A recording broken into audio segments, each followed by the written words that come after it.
Keynes ने भी अपने सिद्धांत में कहीं न कहीं व्यापार चक्र की बात की है। व्यापार चक्र का बहुत ही व्यापक अर्थ होता है। व्यापार चक्र का मतलब होता है, जैसा कि हमने पहले भी कुछ क्लासेस में पढ़ा है, मैंने आपको बताया है कि आर्थिक उच्चावचन, अर्थव्यवस्था में उतार चढ़ाव जो आते हैं विकास की प्रक्रिया में, कभी मंदी की स्थितियाँ देखी जाती हैं, कभी तेज़ी की स्थितियाँ देखी जाती हैं। तो ये जो स्थितियाँ आर्थिक क्षेत्र में या अर्थव्यवस्था में परिवर्तित होती रहती हैं, उन्हीं को हम व्यापार चक्र कहते हैं।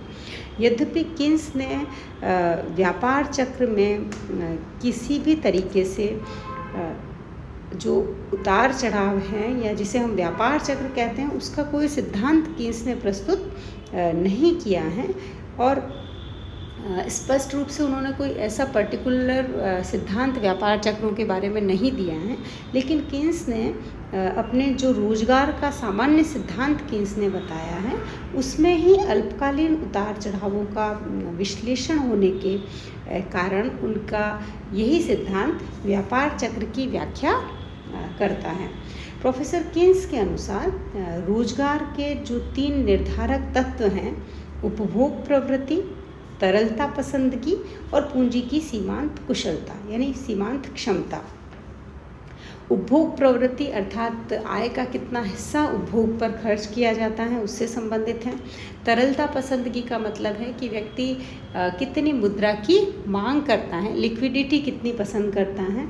और पूंजी की सीमांत क्षमता से आशय है कि MEC, जिसके बारे में हम पिछली क्लासेस में भी डिटेल में पढ़ चुके हैं।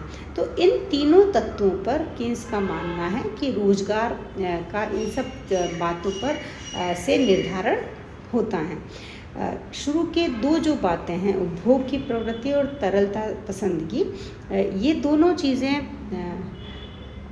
अल्पकाल में क्या रहती हैं, स्थिर रहती हैं। और पूंजी की सीमांत क्षमता में जो भी उतार चढ़ाव होते हैं, वही उतार चढ़ाव निवेश में होने वाली कमी और वृद्धि को जन्म देते हैं और यही कमी और वृद्धि अस्थिरता का कारण बनती हैं।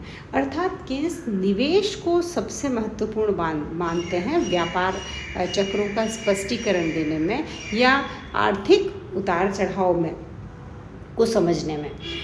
यहाँ हम बात करते हैं जबकि पूंजी की सीमांत क्षमता की, तो ये कहीं ना कहीं निवेश से संबंधित है। और इस सिद्धांत में पूंजी की जो सीमांत क्षमता है, उस पर 2 चीज़ों का प्रभाव पड़ता है। पहला प्रत्याशित लाभ की दर और दूसरा पूंजी की प्रतिस्थापन लागत। अब चूँकि पूंजी की प्रत्याशित लाभ की दर भी किस पर निर्भर करती है, भावी आशाओं पर निर्भर करती है। यानी प्रत्याशित लाभ की दर का मतलब हुआ कि कोई भी पूंजी परिसंपत्ति जो कि आज इन्वेस्ट की जाएगी, भविष्य में उससे कितनी आय प्राप्त होगी, इसे हम प्रत्याशित लाभ की दर कहते हैं। अब ये प्रत्याशित लाभ की दर कई आर्थिक कारणों पर डिपेंड करती हैं, कई बातों पर निर्भर करती हैं। लेकिन प्रत्याशित लाभ की दर में मनोवैज्ञानिक तत्व भी शामिल हैं, क्योंकि एक ही समान आर्थिक परिस्थितियों में प्रत्याशित लाभ की दर अलग अलग हो सकती हैं। तो ऐसी स्थिति में कीन्स अर्थव्यवस्था के अंतर्गत कीन्स के द्वारा पूंजी की सीमांत कुशलता ब्याज की दर की तुलना में ज़्यादा होती है तो निवेशों में क्या होगी, वृद्धि होगी। यानी यदि MEC अधिक हैं, MEC यानी कोई MEC का मतलब और ब्याज की दर दोनों अलग अलग चीज़ें हैं। तो यदि पूंजी की सीमांत कुशलता यानी काम करने से या इन्वेस्ट करने से हमें ज़्यादा प्रॉफिट हो रहा है, तो ऐसी स्थिति में क्या होगा, इन्वेस्टमेंट बढ़ेंगे। कोई भी व्यक्ति निवेश कब करेगा, जब उसे ये प्रत्याशा हो या ये लगे कि ये इन्वेस्टमेंट करने से उसका प्रॉफिट क्या होगा, बढ़ने वाला है, उसका लाभ बढ़ने वाला है। तो ऐसी स्थिति में वो निवेश करना पसंद करेगा।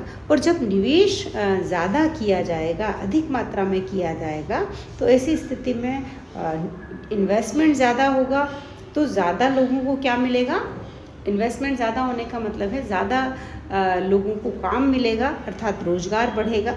ज़्यादा लोग काम करेंगे तो इसके कारण कीमतें भी बढ़ेंगी, लेकिन गुणक का प्रभाव होगा और गुणक के प्रभाव से अर्थव्यवस्था तेजी की ओर बढ़ती हैं और बहुत ही अच्छी स्थितियों में समृद्धि की चरम सीमा तक पहुंच जाती है। क्यों?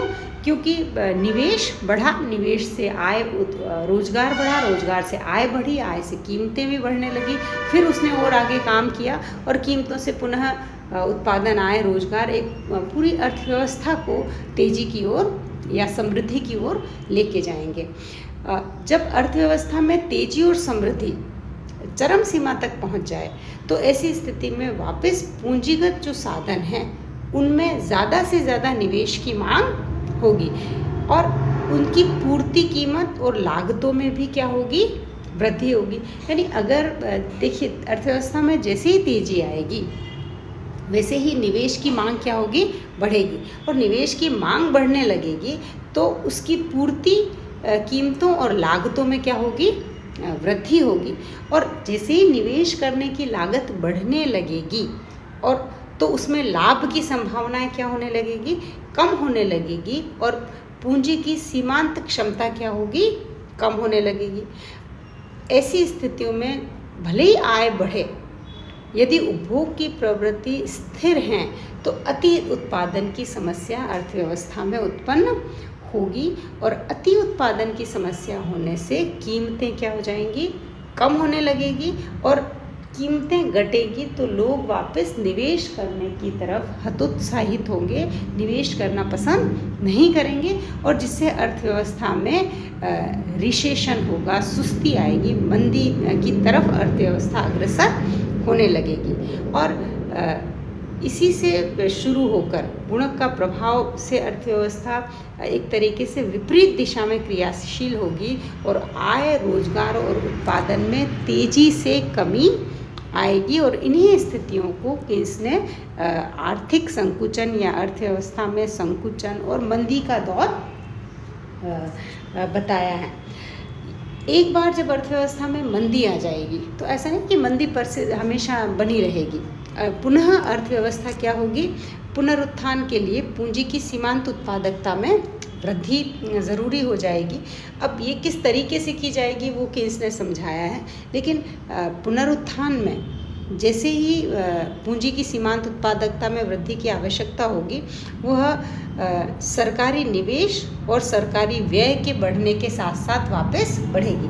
अब यहाँ पर चूँकि केन्स गवर्नमेंट इंटरफेरेंस की बात करते हैं, सरकार के हस्तक्षेप की बात करते हैं कहीं ना कहीं, कि यदि अर्थव्यवस्था मंदी में है तो उसे उबारने में सरकारी निवेश का बहुत बड़ा योगदान केन्स मानते हैं और उसी से अर्थव्यवस्था मंदी से पुनः अच्छी स्थितियों में या तेजी की या समृद्धि की स्थितियों में की ओर अग्रसर होने लगेगी। यद्यपि केन्स ने तेजी और मंदी की व्याख्या बहुत ही स्पष्ट करी है और किस तरीके से अर्थव्यवस्था में तेजी की स्थितियाँ और पुनः मंदी और फिर पुनरुत्थान और सरकारी हस्तक्षेप, इन सब को केन्स ने व्यापार चक्रों को इन सब चीज़ों के माध्यम से, बेसिकली उत्पादन, आय और रोजगार में वृद्धि को समृद्धि कहते हैं हम, और उत्पादन, आय और रोजगार में कमी होना मंदी की या अर्थव्यवस्था में सुस्ती की स्थितियों को बताता है।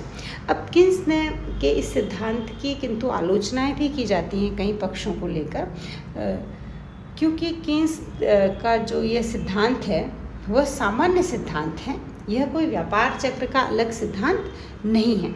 यह केवल मंदी की स्थितियों की व्याख्या करता है और किस तरीके से हम मंदी से निकल सकते हैं इसकी भी व्याख्या करता है, पर इनका बिल्कुल स्पष्टीकरण नहीं देता है कि व्यापार चक्र में कब किस प्रकार से अर्थव्यवस्था तेजी से मंदी की ओर आती है और कैसे वापस पुनः मंदी से तेजी की ओर आती हैं।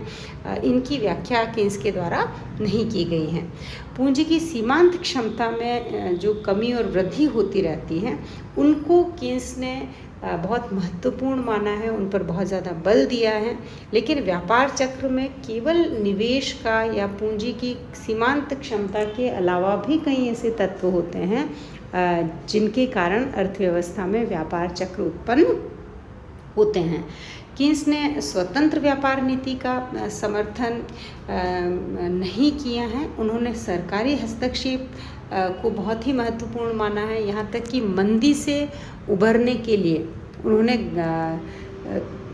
सरकारी हस्तक्षेप काफ़ी महत्वपूर्ण माना है। तो ऐसी स्थिति में जो भी अर्थशास्त्री स्वतंत्र व्यापार नीति के या के समर्थक हैं या स्वतंत्र नीतियों के समर्थक हैं, वो कीन्स के इस बात की आलोचना करते हैं। इसके साथ ही सस्ती साख नीति हमेशा आर्थिक संकट का उपचार नहीं है और कई बार साख का अनावश्यक विस्तार कर सट्टेबाजी व आर्थिक अस्थिरता का कारण बन जाती हैं। कीन्स की जो सीमांत उत्पादकता को प्रभावित करने में मनोवैज्ञानिक तत्व की बात जो केस ने करी है, उनका विश्लेषण करना संभव नहीं है। यद्यपि हम ये जानते हैं कि मनोवैज्ञानिक तत्व बहुत ज़्यादा प्रभावित कर सकते हैं किसी भी अर्थव्यवस्था को, लेकिन फिर भी इनकी स्पष्टीकरण या इनका विश्लेषण करना आर्थिक क्षेत्र में काफ़ी कठिन है। और व्यापार चक्रों की गति पर गुणक के प्रभाव की व्याख्या कीन्स के द्वारा स्पष्ट नहीं की गई है।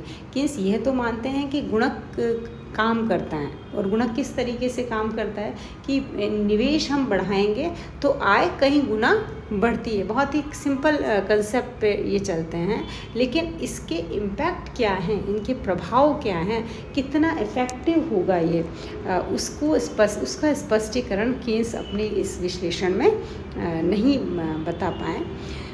तो ऐसी स्थिति में कीन्स का जो व्यापार चक्रों से संबंधित विचार है, उनमें यद्यपि कई कमियां हैं, लेकिन फिर और इस बारे में प्रोफेसर डिलर्ड ने लिखा है कि कीन्स का व्यापार चक्र का सिद्धांत पूर्ण नहीं है, क्योंकि यह व्यापार चक्र की विभिन्न अवस्थाओं का विवरण प्रस्तुत नहीं करता और इस सिद्धांत में त्वरक की धारणा की उपेक्षा भी की गई है, जो कि उचित नहीं है, ऐसा उनका मानना है।